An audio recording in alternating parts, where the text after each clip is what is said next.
Olá, olá, muito boa tarde. Sejam bem-vindos a mais uma entrevista aqui no meu canal, posso chamar assim, né? O meu canal individual. Eu estou muito feliz, completei 2 meses de entrevistas praticamente diárias. Se não foram diárias, em muitos dias eu fiz mais de 2 ou 3 para poder compartilhar os assuntos com vocês, que se eu tenho dúvida, acredito que vocês também podem estar com essas dúvidas. E por que guardar o conhecimento, não é? Dizem que as profissões do futuro são muito mais compartilhar do que reter. Então, vamos em frente. Hoje eu quero trazer um assunto super importante. Tenho recebido muitos pedidos para a gente falar sobre isso, que é sobre o sono. Sono, sonhos ou pesadelos na quarentena. Enquanto a minha convidada entra aqui, eu quero perguntar como vocês têm dormido nas últimas semanas, se perceberam alguma mudança muito drástica, se conhecem a paralisia do sono, sabe? Aquela quando você acorda, mas os músculos não mexem. Será que isso tem a ver com estresse, com ansiedade ou não? Enfim, são muitos assuntos para a gente abordar e que eu tenho certeza que podem mudar, inclusive, as suas relações com muitas coisas. Eu não sei se vocês sabem, eu estou só tentando aqui finalizar um som para não ficar atrapalhando a gente, mas vamos lá. Eu não sei se vocês sabem, mas se a gente não dorme bem, a gente não vive bem. Por quê? Porque a gente não decide bem, a gente não pensa bem. A gente age mais por impulso, gasta muito mais energia e essa energia depois pode faltar em outros momentos. Olha, o Afonso está dizendo que é o que está acontecendo comigo. Tive muita paralisia do sono e tenho insônia. Muito bom esse depoimento de vocês, porque já ajuda a direcionar minha entrevista com a doutora Silvia Conway, psicóloga do sono e diretora da Associação Brasileira do Sono. Enfim, o sono é um assunto infinito e que, se eu pudesse, eu falaria sobre ele todos os dias, mas agora então nós vamos com a doutora Silvia. Eu espero que vocês saiam dessa entrevista melhor do que começaram. Ela dividindo tela aqui comigo, nós já vamos conversar. Oi! Olá, tudo bem, Isabela? Tudo ótimo, Silvia. Obrigada pelo convite, obrigada por estar aqui novamente podendo falar sobre sono com as pessoas que se interessam e querem entender mais, né? Com certeza. Silvia, você está me ouvindo bem? Está todo mundo ouvindo? Que Estou te bom, ouvindo bem. ótimo, ótimo. Essa conversa, ela ficou interrompida na semana de 1º de maio, quando eu fiz entrevistas exclusivas sobre o futuro do trabalho, né, e como o sono, então, poderia nos ajudar nesse contexto, não só no futuro, mas no presente. Então, voltamos, já que naquele momento nossa internet não nos deixou continuar, né, Silvia? Sim, eu agradeço pela oportunidade e compreensão também. Espero que hoje aqui as pessoas possam tirar as dúvidas que ficaram, né? Silvia, compreensão é a palavra do momento, não é? É. Esse é um Ó, momento de silêncio interno para entender como que se organiza, né, as próprias emoções, o que virá depois, como lidar com o desconhecido. Eu acho que isso é um momento que pode, às vezes, trazer até ruptura do sono por conta do estresse, de não saber lidar com o inevitável, né?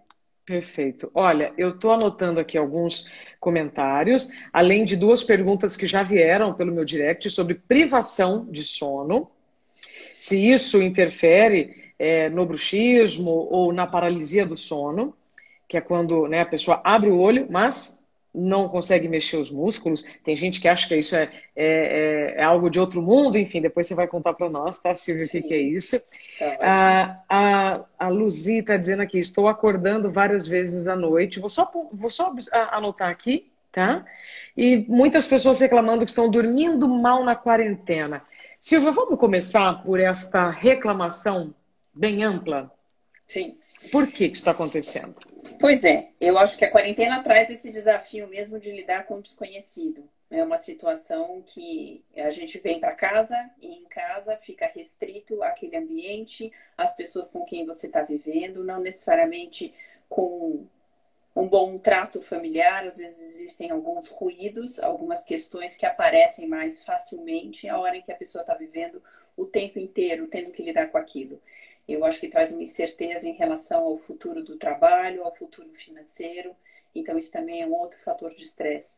Traz também também, eu acho que uma questão política muito clara que também a gente está vivendo, né? Até de orientação em relação ao próprio coronavírus, como se pega, como se não se pega, quem é que está falando a verdade, se é uma coisa leve, se não é. Eu acho que tem uma incongruência também das autoridades em termos de orientação, que pode fazer com que as pessoas fiquem sem norte, sem saber realmente em qual das estratégias de comportamento é a mais adequada, a mais efetiva. E às vezes até alguém que acha que sim, que o certo é fazer o isolamento e fica numa neura, numa grande preocupação, seja porque tem algum idoso junto, seja porque tem medo de pegar e não tem resistência, então no exagero até de lavar as mãos. Então eu acho que é plural os motivos pelos quais as pessoas podem estar ficando nervosas, preocupadas, estressadas em demasia e com isso tendo eventualmente os sintomas decorrentes de estresse, um deles que é a insônia, né? E aí ela pode falar. E aí? Não, e aí ela pode ter uma dificuldade às vezes para iniciar o sono, porque fica com um processo de pensamento acelerado, ou ela acorda no meio da noite e começa a pensar na preocupação, ou até desperta precocemente, porque a insônia ela é essa manifestação, né? Ela pode ser uma dificuldade para iniciar o sono, um sono fragmentado, com despertares no meio da noite, às vezes despertares de uma vigília prolongada no meio da noite, ou um despertar precoce, a pessoa acorda antes do horário. Antes do horário, vamos deixar bem claro, antes do horário não é assim, eu posso acordar às 10 e acordo às 8. Antes do horário seria, eu posso acordar às 7, 8 horas, mas eu acordo por volta das 5, por exemplo, e não consigo retomar o sono. Então a pessoa entra num processo já de vigília, de aceleração de pensamento, e muitas vezes em virtude das preocupações que ela pode estar vivendo, seja na esfera familiar, né, no trato com a família, seja na esfera de uma preocupação financeira, de uma preocupação do trabalho, dela não ter amanhã esse trabalho. Às vezes ela pode ter tido uma dívida que ela contraiu recentemente, por exemplo, de um apartamento que ela comprou, ou um carro que ela está pagando o financiamento, e que eventualmente ela está com uma certa insegurança em relação aos ganhos financeiros que podem prover essa condição por ela ao longo do tempo que ela previu, que ela achava que ela podia assumir aquela dívida. E aí a questão política também, um desespero do que pode estar acontecendo, o que vai ser desse país, e a própria doença. Então, eu acho que eu citei aqui alguns aspectos que podem trazer preocupação isoladamente ou junto, né, conjuntamente, e isso acelerar realmente um grau de preocupação e estresse grande. Silvia, antes de eu continuar, quero só dizer que o Christian está dizendo, manda um grande abraço para a Silvia, diga que foi o Christian. Ela é sensacional. Muito querida, obrigada, Christian. Christian está aqui conosco, obrigada pela companhia. E a Ana Cláudia diz, tema super importante. Bom, o que você está me dizendo, Silvia, é que tudo o que acontece durante o dia interfere na nossa noite. Não tem aquele botãozinho, né? Passo um dia inteiro de estresse, vou deitar na cama, vou fechar o olho e vou dormir. Isso não é tão fácil quanto a gente imagina. Pelo que você nos explicou, tudo que eu estou vivendo, né, este aumento de medos, ansiedades e angústias, interfere no sono. E aí, já partindo assim para o gol, como nós não sabemos quando tudo isso pode terminar, ou como nós não sabemos nada, né? Na verdade, a gente nunca soube, né, Silvia? A gente sempre viveu a ilusão de que vamos voltar para casa, vamos, enfim, dormir e acordar sem nenhuma interrupção, mas para quem está vivendo em isolamento e está lidando muito mal com isso, qual seria a sua recomendação, né, como psicóloga do sono, para procurarmos um ritual para dormir melhor? Nossa, Isabela, eu acho que eu vou poder tecer aqui um pouco os comentários a respeito às orientações da higiene do sono, né, que são você ouve em vários locais, aqui mesmo já com você a gente já falou, e eu acho que um outro tanto que eu gostaria de tecer comentários a respeito dessa inevitabilidade, né, do que a vida traz mesmo e nos coloca próximo à nossa vulnerabilidade. Então, acho que esse é o outro lado de como lidar com o desconhecido. Então, do ponto de vista mais imediato e comportamental, eu diria para você que, de fato, se a pessoa puder evitar todos os estimulantes, né, cafeínas que tem no chá preto, chá mate, chá verde, o uso de Coca-Cola, que também tem bastante estimulante do sistema nervoso central, o próprio chocolate tem, eu acho que a gente está diminuindo a excitação do cérebro. Então, diminuir a excitação do cérebro ajuda também você a poder ter mais calma à noite, porque a cafeína ela leva mais ou menos 8 horas para ser metabolizada. Uau! Então, se você toma um cafezinho à tarde, você vai ter uma porção de cafeína ainda agindo no seu cérebro à noite. Evitar ficar na cama também ruminando. Então, se você tem uma preocupação, pega um caderninho, escreve as suas preocupações. Se você tem alguém que você confia, que tenha um certo discernimento, alguém que te inspire paz, traga essa pessoa também para uma conversa, sabe? De repente marca uma videoconferência, ajudar a organizar as ideias daquilo que está te afligindo e não levar isso para a cama. Então, se você quiser, tenha um caderninho do lado na mesinha de cabeceira para que alguma preocupação você possa colocar lá e você ter realmente durante o dia a oportunidade de poder lidar com essas questões que te trazem conflito. Então, não é para ignorar o conflito, não é para passar por cima dele, é para tratá-lo sim, mas também reconhecer que não adianta à noite eu trazer todos os conflitos. Porque às vezes as pessoas se ocupam ao longo do dia com uma série de atividades, e isso faz com que elas sintam a vitalidade acontecendo, porque elas estão ocupadas, progredindo e tendo resultado nas tarefas, mas elas não estão em contato com elas. Então, às vezes, quando deitam à noite, é que vem e surge o estresse, né? Aquilo que está por baixo.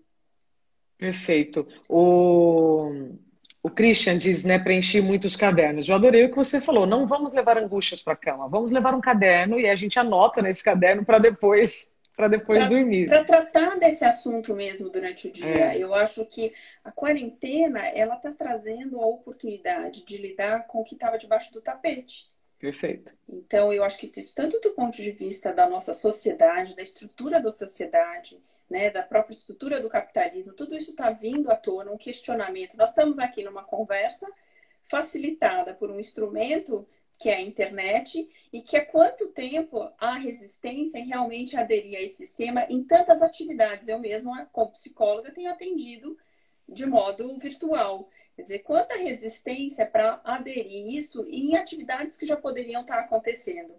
Então, eu acho que esse desafio da internet ou da quarentena, mais dizendo, coloca a gente mesmo numa questão de poder lidar com aquilo que estava debaixo do tapete. E que às vezes é como eu lido com a vida, como eu lido com as angústias, como eu lido com os conflitos. Não dá mais para escapar disso. Então, se eu coloco no caderno, não é para simplesmente achar que está no caderno e eu fecho a página. Resolvi. No dia seguinte, eu olhar para aquilo de frente. Eu tenho um problema com meu marido? Qual é o problema com o marido? Eu não me posiciono, eu me sinto desrespeitada. Aonde eu me desrespeito? Como eu posso buscar esse respeito? Eu tenho um medo em termos financeiros? Qual é o meu medo? De que cifra nós estamos falando? Existe recurso? Com quem eu posso buscar esse recurso? Eu tenho como cortar alguns gastos da minha casa? Eu tenho medo de fazer esses cortes, porque de repente eu temo pelas crianças terem falta, sei lá, estou supondo, vamos dizer que uma TV a cabo. Então, como é que eu lido de verdade com as questões que me trazem conflito, ao invés de escamotear esse problema, né? De esconder ele de mim e que ele só vai aumentando o grau de preocupação. Então, eu acho que este é um ponto que tem a ver com o caderno, né? Óbvio que evitar álcool à noite. Tem algumas pessoas que estão abusando de álcool, às vezes consumo de drogas, porque trazem um certo relaxamento. Perfeito. Silvia, quero falar com você sobre isso. Antes, eu quero dar um beijo para a Elô Pinheiro, que está aqui nos acompanhando, passando para dar um beijo. Obrigada, Elô, pela sua audiência. Aqui tem muita gente falando sobre os estimulantes, como você falou, que não vive sem coca, né? Que não vive sem café. E aí, o que eu percebo, Silvia? Percebo por mim, tá? Em dias muito intensos, eu vou tomar mais café. Ou seja, eu já estarei com uma sobrecarga ao longo do dia, informacional e de coisas para resolver. Aí eu vou lá e tomo mais café, né? Ou seja, eu estimulo mais o meu cérebro. E aí à noite eu vou querer chegar e perder pouco tempo para dormir. Então é difícil, né? O cérebro entender, mas você tomou tanto café para acordar e agora a gente tem que dormir logo. Isso. Antes de passar para a próxima pergunta, eu queria só pedir agora para o pessoal que está nos acompanhando continuar mandando seus coraçõezinhos para saber que vocês estão aqui, mas eu vou tirar um pouquinho os comentários para a gente poder ver a linda doutora que está aqui conversando com a gente. Eu tento equilibrar, sabe, Silvia? Muita gente fala, deixa os comentários, outros, deixa eu ver quem é a doutora. Então, vou deixar um pouquinho sem os comentários, Tá bom. mas continue aqui com os coraçõezinhos. E aí, Tá bom. Silvia, você tem reparado, então, no seu consultório o aumento de álcool? E isso também prejudica, porque tem gente que fala que bebe para dormir melhor. Isso, então, o que acontece com o álcool? O álcool, ele realmente cede o sistema nervoso. Então, ele favorece, ele facilita esse início do sono. Porque ele vai relaxando a musculatura, ele relaxa também as suas preocupações. Então, naturalmente, com isso, você acaba tendo a tendência ao sono mais facilitada. Mas o álcool, ele desidrata o organismo. Então, você pode, por isso que muitas vezes quando a gente bebe água, a gente sente tanta sede. Então, É acaba verdade. tendo uma fragmentação também do sono, ou em virtude da desidratação, ou em virtude do relaxamento maior muscular, que pode favorecer os despertares por conta de um distúrbio respiratório do sono, que tem a ver com a Uhum. obstrução na passagem do ar, então pode favorecer o ronco. Por isso, quando as pessoas bebem, muitas vezes, se elas não roncam, elas percebem que elas estão roncando. Ou Uau, alguém conta, relata para elas que elas roncam depois de uma bebida. Então, o sono vai ter pior qualidade. E o uau. álcool também diminui o percentual de sono REM, que é um dos estágios mais importantes para a recuperação. Todo o processamento cognitivo acontece substancialmente no sono REM e também no sono 3. Então, quando você bebe álcool, você também tem um prejuízo nesse sentido. A qualidade fica prejudicada em termos da distribuição da qualidade do sono mesmo, do REM, e também da fragmentação do sono por conta do distúrbio respiratório do sono. Então, por isso que a pessoa, quando fica bêbada e capota, acorda com ressaca, porque o sono foi Ressaca. péssimo, né? Total, Então, total. é, Nossa, Silvia, isso faz muito sentido, porque quando a gente não dorme, eu, pelo menos, também fico com a sensação de ressaca sem ter bebido. E agora você dizendo isso, ou seja, o sono também fica prejudicado. Então fica. são as quantidades, né? Eu posso tomar aquela tacinha de vinho, né? Mas não adianta tomar uma garrafa inteira de vinho que não vai me fazer Isso, bem. e assim, você, às vezes, dependendo do organismo, até a pessoa pode tomar uma, duas taças de vinho, mas que ela termine pelo menos uma hora e meia antes do início do sono dela, que ela já tenha terminado, que ela vai bebendo água ao longo. Água. Água, porque ela vai realmente tendo menos álcool concentrado no organismo. Isso é bem importante, né? Agora, às vezes o que a pessoa tem, elas têm relatado, algumas pessoas têm relatado aumento do consumo quase como um distrator, sabe? O álcool, às vezes, como um efeito distrator mesmo. Começa a beber álcool mais cedo, porque está em casa, Ah, e para aí distração. para distração, é. Para É distrair, tá. isso, exato. Então, eu acho que isso também não é recomendado, né? Para poder controlar isso e evitar também o uso do consumo diário, porque pode, dali a pouco, você virar um alcoólatra, né? Entrar num estado aí de alcoolismo, de uso e abuso do álcool, sem perceber por conta dessa circunstância de estar sempre em casa e usá-lo como distração, e dali a pouco virou um acessório que você não consegue mais tirar, né? Ô, Silvia, eu acho deliciosa essa nossa conversa, porque você já falou sobre dinheiro, álcool, milhares de coisas que afetam o sono. E eu ouço muito mais pessoas reclamando do sono do que dizendo que estão dormindo bem, não é? Porque eu entendo que eu só tenho um dia bom se eu durmo bem. Só que se eu entrar nesse ciclo de vai café, vai coca, vai chocolate, vai estimulante, chego à noite, ou seja, eu tenho pouco tempo para dormir, faltou eu perguntar para você sobre este ritual, quando você fala da cafeína, né? E aí eu venho, a gente tenta maximizar o dia, enchendo a agenda, depois sobra pouco tempo para a noite, mas então, o que você recomenda como ideal, ou o tempo adequado para a gente parar de tomar os estimulantes, como café ou chocolate, antes de dormir? Só para a gente Muito depois bem. passar para as outras perguntas. Olha só, o ideal seja que a gente tome só de manhã, né? Se a gente puder tomar uma xicrinha de manhã, seria o ideal. Muito difícil Uau! pensar nisso, porque tá cheio de gente que toma café o dia inteiro, né?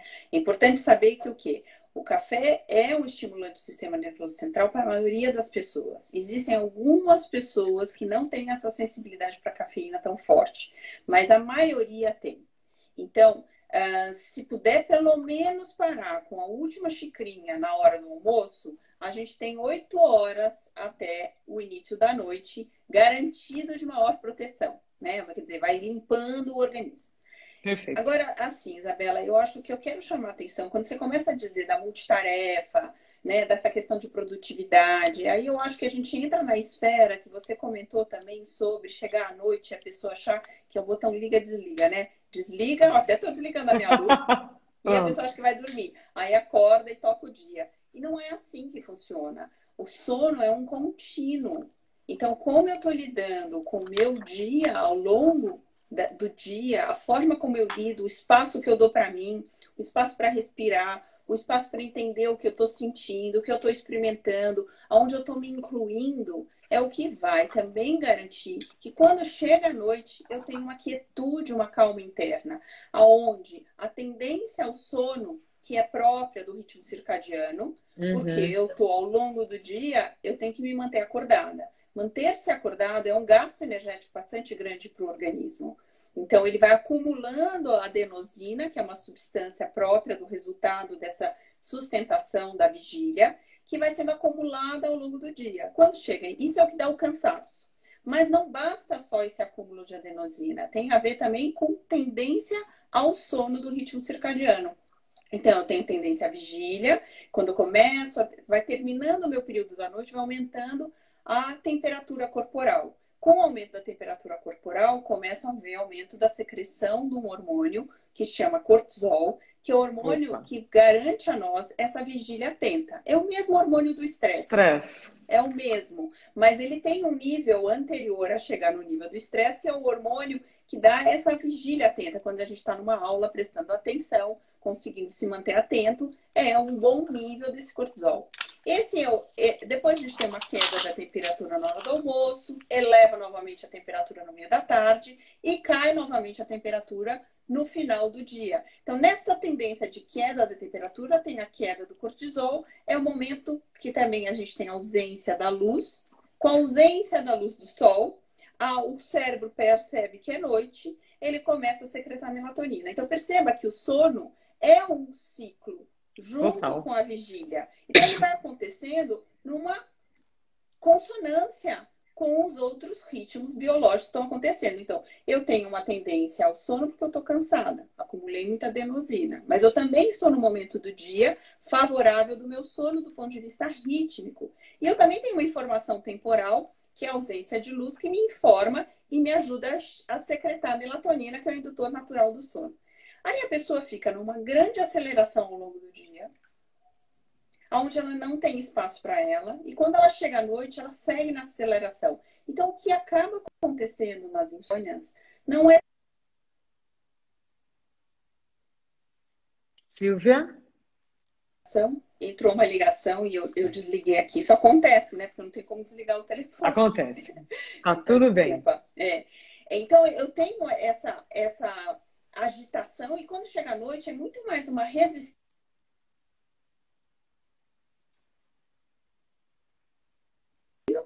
Uma Sim. resistência de realmente um Resistência. fluxo de pensamento, uma falta de intimidade comigo, um entendimento do sono que é um botão de liga e desliga, porque eu tenho que dormir para garantir uma boa noite de sono para estar produtivo amanhã. Então, eu coloco uma expectativa muito grande sobre o sono, uma cobrança para que ele se efetive, para que ele de fato tenha uma produtividade tal qual a vigília. Então, a gente coloca o sono, o que tem acontecido na nossa sociedade moderna é colocar o sono como mais um dos produtos de eficiência, de produção. Eu tenho que produzir um sono de qualidade. Então, eu coloco uma tensão sobre um processo que é natural, que é fisiológico, que é espontâneo, porque ele realmente ele é Perfeito. rítmico. Então, eu acho que Perfeito. esse é o grande problema do que as pessoas estão vivendo. E como elas não têm esse espaço para o diálogo interno, para lidar com as circunstâncias que causam, que trazem conflito, com abertura, com tranquilidade, com transparência, elas acabam levando tudo isso para a cama. E quando chega na cama,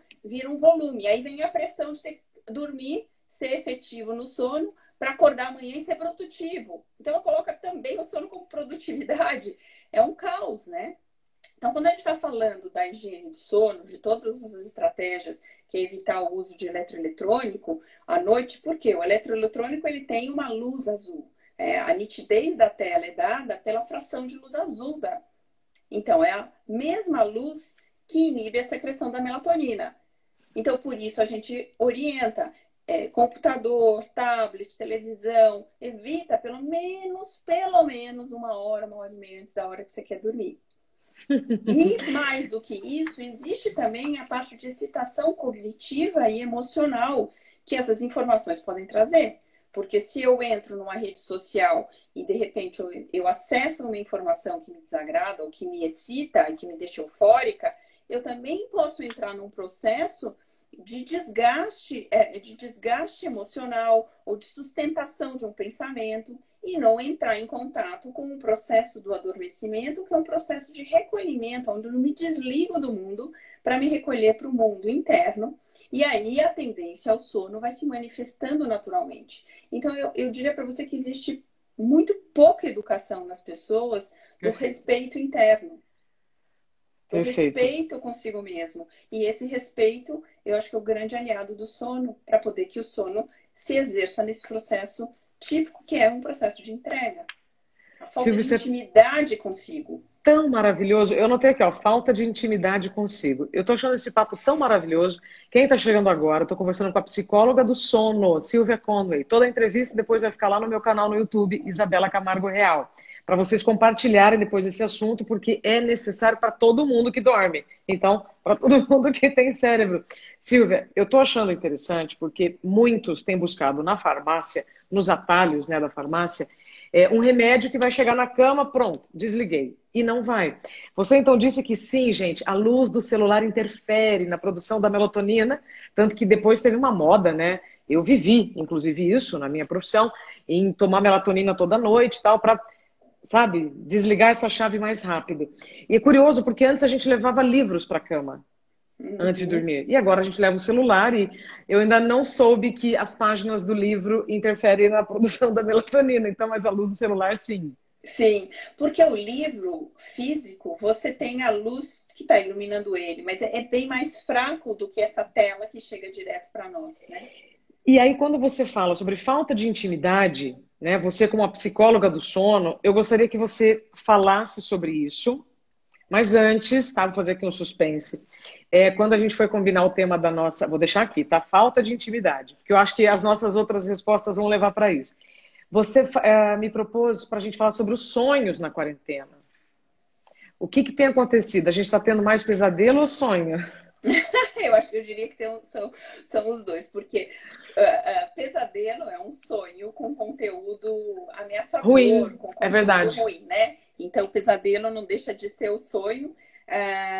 Mas eu acho que o que você quis dizer é se a gente está tendo sonhos bons ou sonhos ruins. Isso. E eu acho que tem as duas coisas acontecendo, né? A gente também tem dos estudos científicos que vêm sendo feitos nos outros países que já tem mais resultados de acompanhamento da população, tem um aumento de pesadelo, né? E isso também eu ouço relatos de algumas pessoas que estão tendo pesadelo. Estão tendo sonos angustiantes, né? Porque eu acho que o que realmente caracteriza um pesadelo é uma angústia que deriva do sonho, a ponto de muitas vezes você acordar, eu acho que essa vai ser a marca do pesadelo, você acorda e você fica assustado com aquilo, porque de fato o pesadelo acontece durante uma fase do sono, que também é a fase do sono REM, por acaso, que eu já fiz o comentário.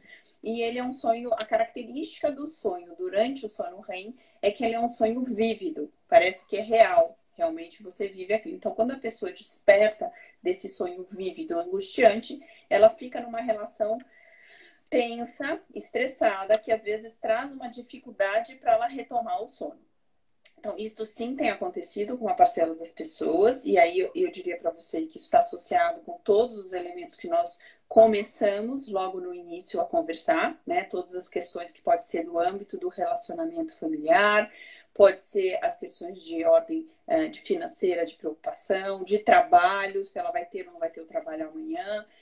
Essa questão política, o medo da doença, ela pode também ter pessoas que estão pegando a doença próximas dela, isso pode trazer angústia, então estaria dentro dessa órbita. Agora, tem muitas pessoas também que estão relatando mais sonhos, elas estão lembrando mais dos sonhos. Uau. E esse eu acho que é um fenômeno super bonito de se ver, não o fenômeno em si, porque o fenômeno já existe, mas o fenômeno da relação humana renovada com o sono.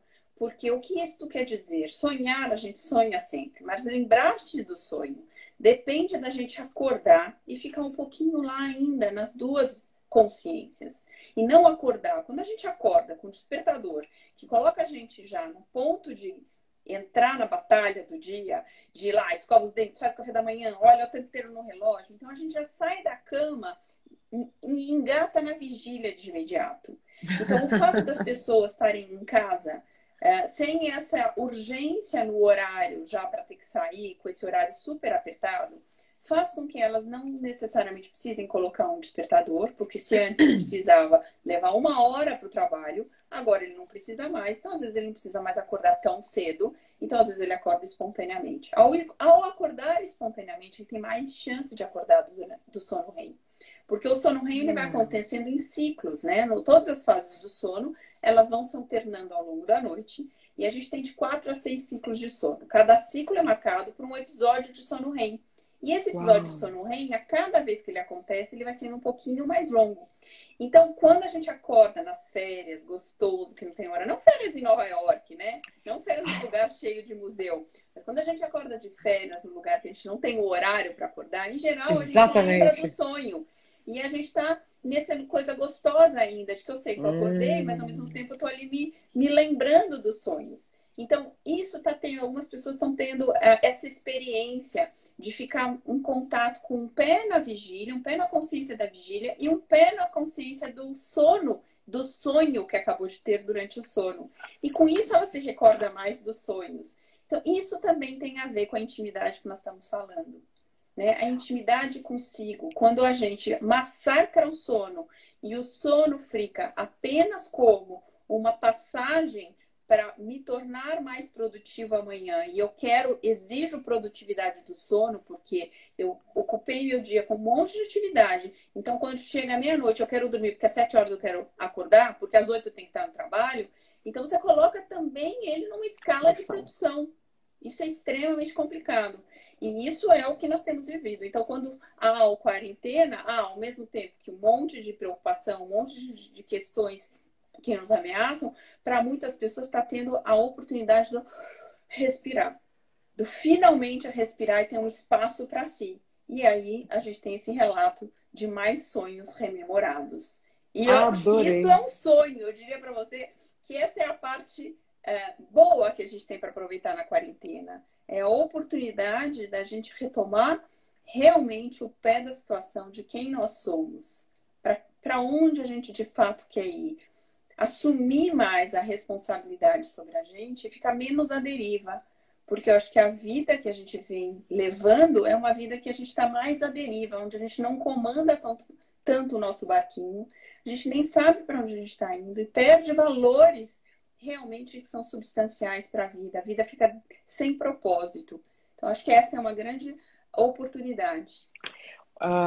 Então, para quem reclama que não consegue lembrar do sonho, faz um teste em acordar sem despertador, provavelmente vai lembrar do sonho. O acordar naturalmente vai favorecer, então, essa lembrança. E valorizar, né? Valorizar o sono, valorizar o sonho. Não achar que é uma besteira o que está sonhando. Ali tem, sim, tem uma informação sobre como a gente está lidando com o dia, né? Eu sempre que as pessoas trazem conteúdo do sonho, não é o sonho ipsis litteris, literalmente, mas qual é a experiência que você está tendo emocional naquele sonho? Em que medida isto representa alguma experiência que você está tendo ao longo do dia?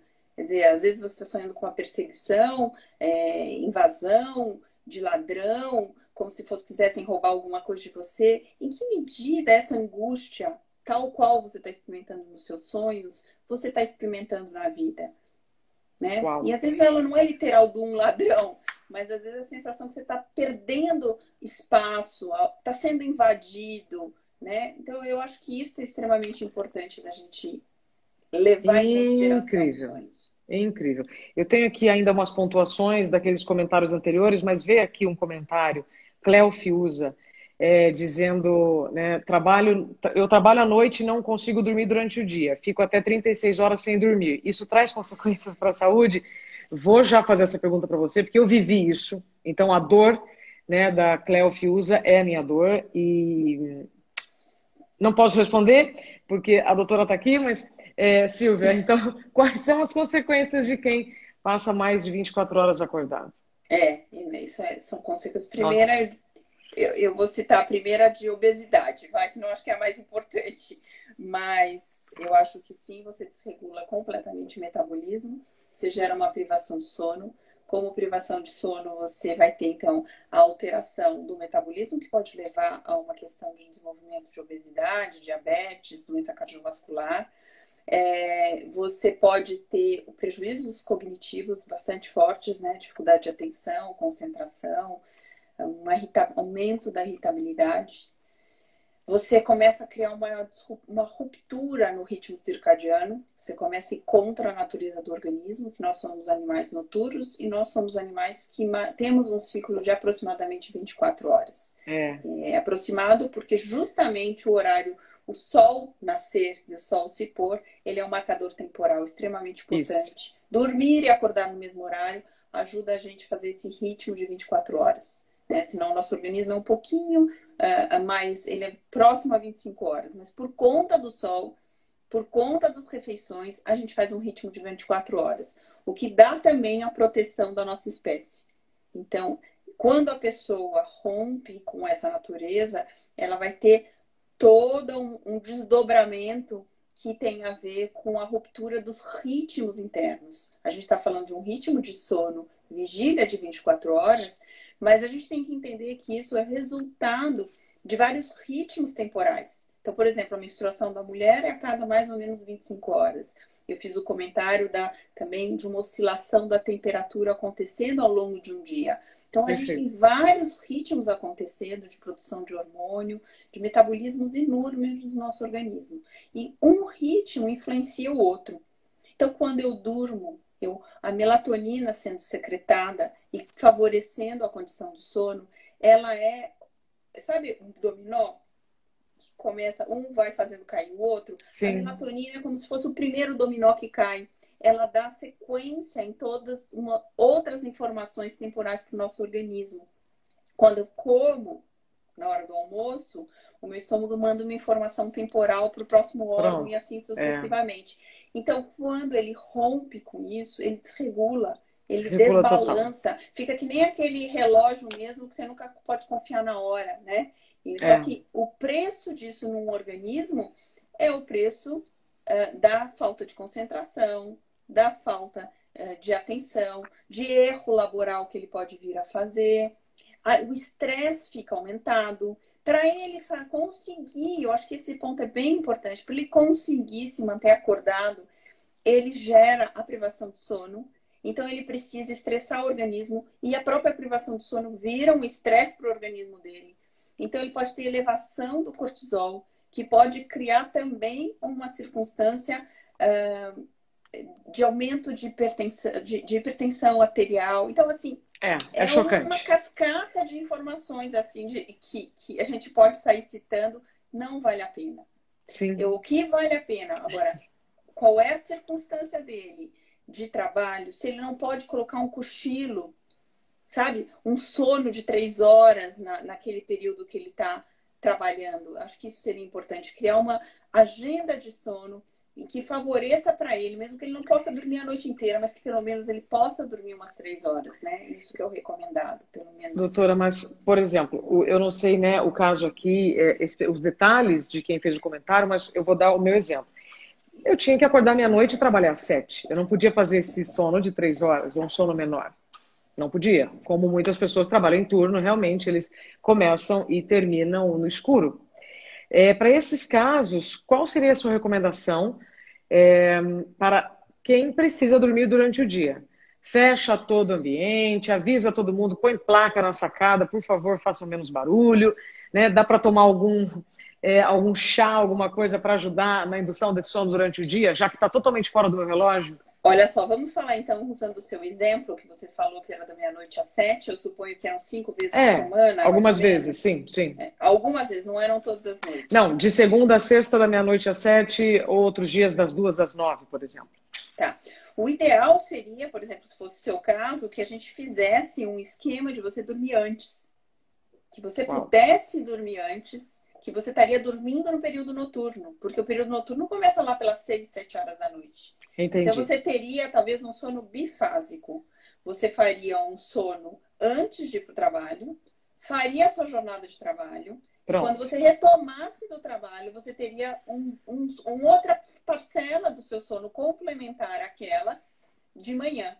E aí você acordaria na hora antes do almoço, você acordaria talvez lá pelas 11 horas ou 10h30, e tocaria o seu dia. Tocar o seu Perfeito. dia durante o dia é extremamente importante, do ponto de vista psicológico e do ponto de vista do organismo. Porque aí você teria o sono da noite preservado, talvez não contínuo, mas preservado uma boa parte à noite, só que mais cedo.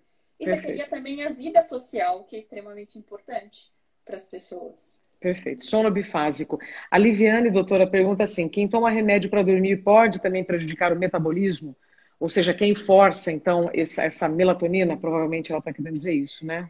A melatonina não é um remédio para dormir, para insônia. A melatonina, ela é um hormônio, né? Eu acho que ela não é um indutor de sono da qualidade de um remédio, como a gente chama. Esqueci agora o nome dele, mas enfim, é técnico, mas ele é um hormônio. E ele sintetiza, então, a melatonina que a gente tem. Ele mimetiza a melatonina natural que nós temos. E ele, mais do que tudo, ele é orientado para quem tem distúrbio de ritmo e não para quem tem insônia. Uau! O que Então, é um distúrbio de ritmo? distúrbio de ritmo, a gente chama de distúrbio de ritmo, mas não necessariamente é. Quem é vespertino, quem, por exemplo, tem uma Hum, tendência a dormir mais tarde e acordar mais tarde. Então, lembra da curva da temperatura que eu comentei com você? Existem pessoas que têm essa curva da temperatura acontecendo mais tardiamente. Então, elas vão ter uma tendência ao sono acontecendo atrasado. E aí, entendi. se elas puderem dormir até mais tarde de manhã, para elas é melhor. E elas, de fato, têm uma produção intelectual, uma disposição maior acontecendo no período da tarde e início da noite. Então, para essas pessoas que, às vezes, têm um ritmo de trabalho que acontece mais cedo, desencontrado com o ritmo biológico delas, para essas pessoas a gente sugere a melatonina num horário específico da noite, isso tem que ver caso a caso. Aí a pessoa começa a não só fazer isso, mas também fazer atividade física de manhã, se submeter à luz de manhã, evitar estímulos cognitivos, estímulos luminosos à noite, mais do que nunca para essa pessoa. É extremamente importante, um pouco mais antecipado, para que ela realmente possa ir antecipando o início de sono dela. Porque a natureza dela é mais tardia. Então a gente tem Entendi. que criar quase como uma provocação para que essa natureza se antecipe. Ela nunca vai conseguir ser uma matutina, mas ela consegue se antecipar lá 1, 2 horas. É para isso que é a melatonina. Esse é o principal uso. Ok. Então, o uso da melatonina, ele também é para fazer isso temporariamente. É para você criar esse novo padrão, ajustar esse ritmo biológico e aí você pode suspender o uso. Agora, as pessoas têm usado bastante melatonina, como para insônia, e como muitas vezes é fácil de encontrar melatonina, comprar sobretudo fora do Brasil. Então, elas acabam tomando, ingerindo a melatonina como um indutor de sono, sem saber para que é esse uso, que pode até gerar que, se ela tiver noites em que ela não tenha sucesso com a melatonina, aumentar o medo dela não conseguir dormir, e com isso ela vai consolidando mais ainda a insônia como um transtorno de sono sem tratar adequadamente.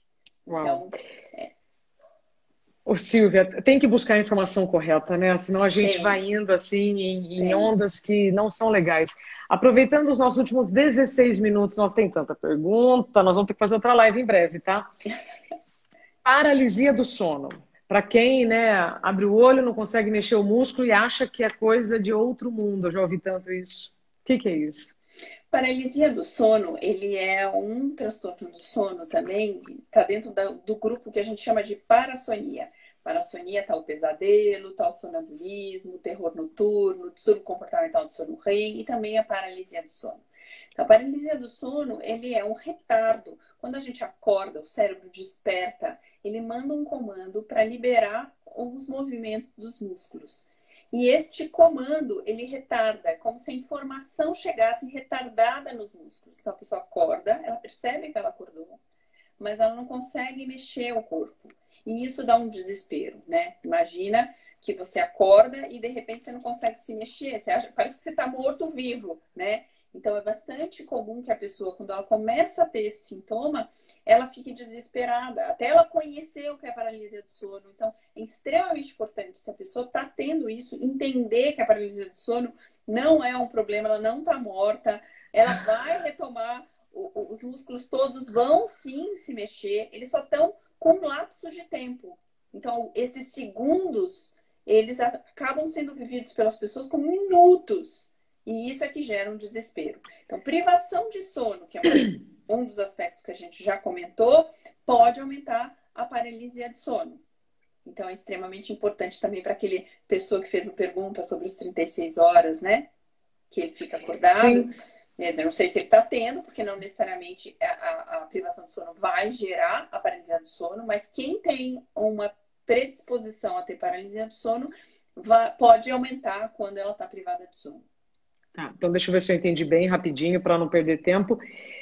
Se eu durmo pouco ou menos do que meu corpo precisa, eu posso ter estas paralisias do sono, certo? Pode, pode. E aí, para que eu não tenha, então, a paralisia do sono, eu preciso dormir normal. Essa é uma forma de você evitar a paralisia do sono. Agora, existem as pessoas que não têm privação de sono e manifestam paralisia do sono por conta de uma predisposição genética. Agora, existem as pessoas que podem manifestar a paralisia do sono em vista da privação de sono. E uma vez corrigida a privação de sono, uma vez corrigido este fator, ela volta a dormir bem. E quando a pessoa tem paralisia do sono, o ideal é que ela comece a tentar mexer as extremidades do corpo dela. Mexer os olhos, começar a mexer as extremidades, que aí ela vai retomando. E se tiver alguém do lado dela que saiba que ela tem paralisia do sono e cutucar ela, mexer nela, também pode acelerar esse processo. Mas não precisa ficar preocupado que não vai morrer, tanto que tá ali respirando. Tá O vivo. que pode acontecer é a pessoa entrar numa crise de pânico e aí ela trava a respiração. Mas isso tá funcionando, porque ela estava dormindo respirando. Ela acorda, continua respirando. É muito mais o pânico, sabe? A preocupação. Sim. Gente, está com problema de sono? Procura a doutora Silvia, psicóloga do sono. Vai te ajudar não só a dormir melhor, mas a viver melhor, né? Porque a gente precisa Viver, eu acho que dormir bem para dormir melhor viver é viver bem. melhor. Claro. Silvia, eu quero agradecer o pessoal do Lado Bom das Coisas, um portal de informações positivas, né? Que a gente sabe que isso também interfere no sono. Eles estão dizendo que essa live é maravilhosa, muita informação e quebra de tabus. Obrigada. Tem também aqui o Davi Domingues, advogado, dizendo que ultimamente fica lembrando do sonho como se tivesse acabado de acordar, ou talvez lembrando do sonho. Dependendo do sonho que a gente tem, ele se repete, né? E Pode. às vezes ele vem várias vezes ao longo do dia. Por quê? Quer nos passar alguma mensagem importante? Eu acho que, de novo, aquilo que eu tinha proposto, né? Entre em contato com a emoção que o seu sonho está te despertando, né? Tenta, mais do que ficar na história literal ali do sonho, é o que de fato aquele sonho mexe com você. Em que medida Perfeito. aquela emoção suscitada pelo sonho, aquela experiência sensorial que ele te traz, ela tem a ver com alguma situação que você está vivendo, seja de uma alegria, seja de uma angústia. Tentar olhar para o seu dia e ver aonde o seu dia te desperta isso e que você não está atento. O sonho é um grande mensageiro do nosso dia. Que a Ai, gente que possa fazer as lindo. pazes entre o dia e a noite. O grande mensageiro do nosso dia. Que lindo! Ô, Silvia, antes da gente partir para as conclusões finais, eu queria te fazer duas perguntas. Quem acorda já com dor de cabeça, o que isso pode significar? Sabe, acordou e já sentiu a cabeça bombando. E sobre o bruxismo, porque muitas pessoas atribuem o bruxismo a alguma coisa relacionada ao sono. Vamos lá. A enxaqueca de manhã, ela muitas vezes tem a ver com o distúrbio respiratório do sono. Então, vale a pena a pessoa fazer essa investigação, porque ao dormir mal, com uma baixa qualidade de sono, ela pode acordar com dor de cabeça. Bruxismo pode também levar a dor de cabeça, porque a pessoa que tem bruxismo, o que é caracterizado como bruxismo? Aperto da mandíbula, né? Aperto, bater ou ranger os dentes. Então, o bruxismo tanto eu posso ter durante o dia como eu posso ter durante a noite. Em geral, durante o dia é mais o apertamento. E à noite acontece da pessoa bater ou dela ranger. Então, com isso, ela faz toda uma alteração nesse jogo de músculos e ossos, e ela pode levar a uma enxaqueca, né? A uma Uau! dor de cabeça muito forte ao acordar. Então, é o que a gente chama da dor relacionada à ATM, né? Então, vale a pena também fazer uma investigação disso. Se está tendo desgaste dos dentes, se quando ela está mais relaxada, ela tem menos, procurar um dentista para ajudar ela, né? Dentista também. Dentista, por quê? Porque quem está tendo bruxismo está tendo um desgaste realmente dos dentes e isso é irreversível. Então, se você não usar uma placa, ok, o bruxismo tem a ver com estresse? Tem a ver com estresse. Vale a pena procurar como é que eu começo a observar mais, ter mais consciência do meu corpo nessa região da minha mandíbula. E, por exemplo, sei lá, escolhe uma cor que você veja, e toda vez que você vira essa cor, lembra-se de observar como é que está a sua tensão muscular nessa região. Boa. E soltando. Óbvio, junto em paralelo, o que está me tensionando? Que volta e meia eu vou para essa condição de posicionamento mandibular. O que está me gerando estresse? Então, não só uma dica de olha a cor e veja, observe como é que está a tensão muscular, mas vá também investigar na sua vida o que está te deixando nessa tensão muscular. Então, isso tem a ver com o nosso caderninho, né? Vamos Perfeito. tratar desse assunto. E uma vez que você está desgastando esses dentes, eles precisam estar protegidos. Então, não basta só olhar a cor e ir atrás do problema. Você também tem que cuidar dos dentes para não ficar sem dente. Então, vale a pena, assim, buscar o dentista. Perfeito. Tá, Silvia, temos 8 minutos. Muitas pessoas que chegaram agora, eu já quero dizer que vai ficar tudo lá no YouTube, Isabela Camargo Real, vale muito a pena. Perguntaram, né? Já falaram sobre pesadelo? A doutora já disse, pesadelo é um sonho com conteúdo ruim. É mais fácil lembrar de um sonho quando você desperta sem despertador, acorda sem despertador. Gostei muito quando você fala, o sonho é o grande mensageiro do nosso dia, então a gente precisa olhar para o sonho, não tentando lembrar detalhes, mas aquela sensação que você acordou, certo? Ou o que aquele sonho te trouxe. Sim. Para a gente encerrar, queria suas considerações finais e especialmente chamar a atenção da falta de intimidade. Está cada vez mais evidente que os problemas relacionados ao sono, à nossa saúde mental, está relacionada à falta de intimidade conosco. Você, como uma psicóloga do sono, então, gostaria muito de passar a palavra para você e saber quando que a gente procura uma psicóloga do sono. Ou seja, eu preciso estar dormindo mal depois de quanto tempo para poder saber que aquilo não é temporário, que é um problema mesmo. Olha, Isabela, o que eu mais gosto de falar é sobre intimidade consigo mesma. A outra live vai ser isso, então, só isso. Tá bom. Bom, primeira coisa é a insônia. Quando a gente começa a ter uma insônia, ela é um sintoma, ela não é um transtorno do sono. Ela é um sintoma como uma diarreia, como uma perda de cabelo, um problema de pele. Quer dizer, é o caminho por onde o nosso corpo vai procurar a expressão daquele estresse que a gente está vivendo. Então, não é para negligenciar. Eu comecei a ter insônia, eu não tinha. Vamos olhar sério para isso. O que é que está me incomodando? Vamos ler isso como um fator de estresse. E aí é investigar essa causa. Então, isso é uma insônia situacional. Às vezes a pessoa tem uma apresentação e aí, em virtude da apresentação que vai acontecer, sei lá, na quinta-feira, ela está estressada, ela sabe que ela está estressada por causa daquilo, e assim que acontece a apresentação, ela relaxa e ela volta a dormir bem. Então, é essa ponte que é importante ser feita. Às vezes a situação é clara, como uma apresentação para o meu chefe, para o superior do meu chefe, e com isso eu sei que eu estou nervosa. Às vezes não é tão clara. Às vezes é algum sapo que foi engolido no ambiente familiar ou no ambiente de trabalho, em que a coisa não é tão clara para mim, eu não acessei tão facilmente a informação do meu desconforto. Às vezes nem registrei o desconforto. Então, também atrás de não negligenciar. Se eu estou dormindo mal, alguma coisa está me incomodando. E se não está claro para mim, talvez começar a conversar com alguém, com um psicólogo. Nesse momento, talvez nem necessariamente precisa ser um psicólogo do sono, porque você está num momento ainda de sintoma, como qualquer outro. Eu estou percebendo que tem alguma coisa que eu estou estressada. E aí a pessoa pode ajudar a chegar nesse ponto. Qual vai ser a diferença de um psicólogo do sono? É que ele pode orientar simultaneamente com o sono. Não só em fazer esse desbravamento do ponto de vista psicodinâmico e emocional, mas ele pode também trazer orientações para evitar que essa insônia sintomática inicial vire um transtorno do sono, que é quando a pessoa já começa a ter expectativas negativas sobre o sono, começa a ter comportamentos desfavoráveis, ela vai reunindo um conjunto de ações e de pensamentos, crenças associadas ao processo de dormir que vão consolidando a insônia. E isso é extremamente prejudicial. Então, evitar chegar nesse ponto é o ideal.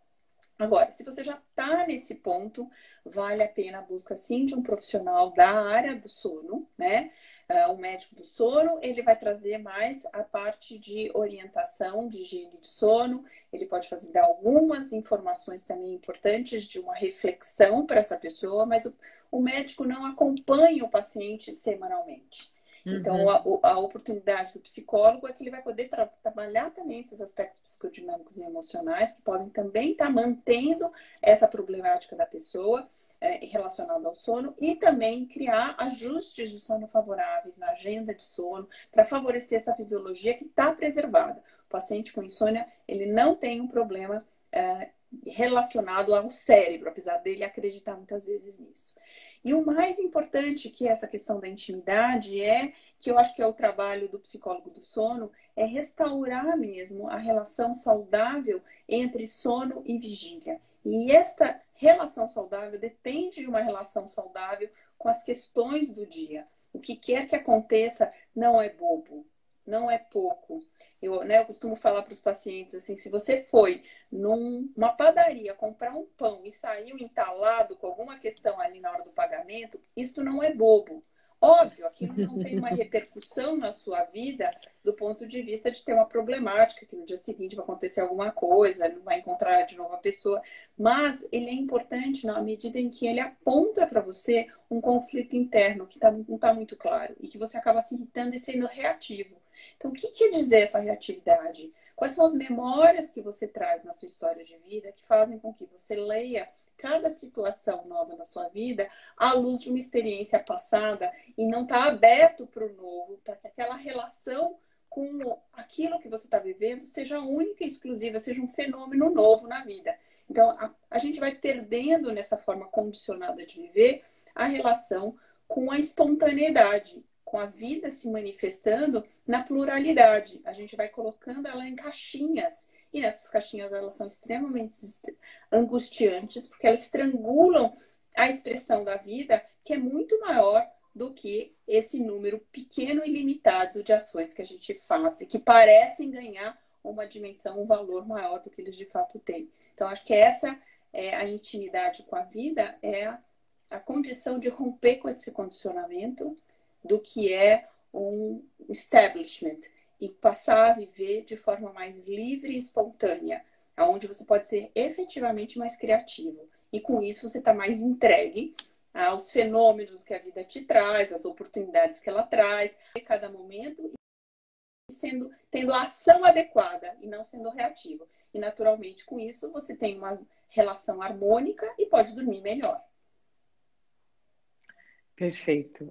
Perfeito. Silvia, no último minuto, como as pessoas podem te encontrar? Aonde elas podem te encontrar? Bom, eu posso te passar meu telefone celular. Eu também estou na ABS. Isso. Posso passar aqui, se você quiser. Não sei como você acha melhor. Eu também estou na ABS, né? A ABS tem lá o contato, que pode também pedir. O meu telefone celular é 11 98106 8006. Dirijo a Casa do Conhecimento, que está no Instagram também. Se quiser, eu posso colocar aqui o telefone, não sei. Já vai acabar em 1 minuto. Ah, tá bom. Eu sugiro que o pessoal te procure, então, pelo direct no tá seu ótimo. pessoal ou na Casa do Conhecimento. Tá ótimo, tá bom? Eu agradeço tá bom? muito. Muito Silvia, obrigada. super obrigada pelo seu tempo. Eu agradeço também a sua atenção, de todos que estão aqui. Obrigada pela oportunidade. Até breve, Silvia. Até, boa noite. Boa noite a todos. Obrigada. Boa noite, Silvia. E eu espero que vocês durmam bem. Se vocês conhecerem alguém que também precisa falar mais sobre o sono, sonhos, entrem lá no meu canal no YouTube, Isabela Camargo Real. Um beijo grande, boa noite para todos e até amanhã.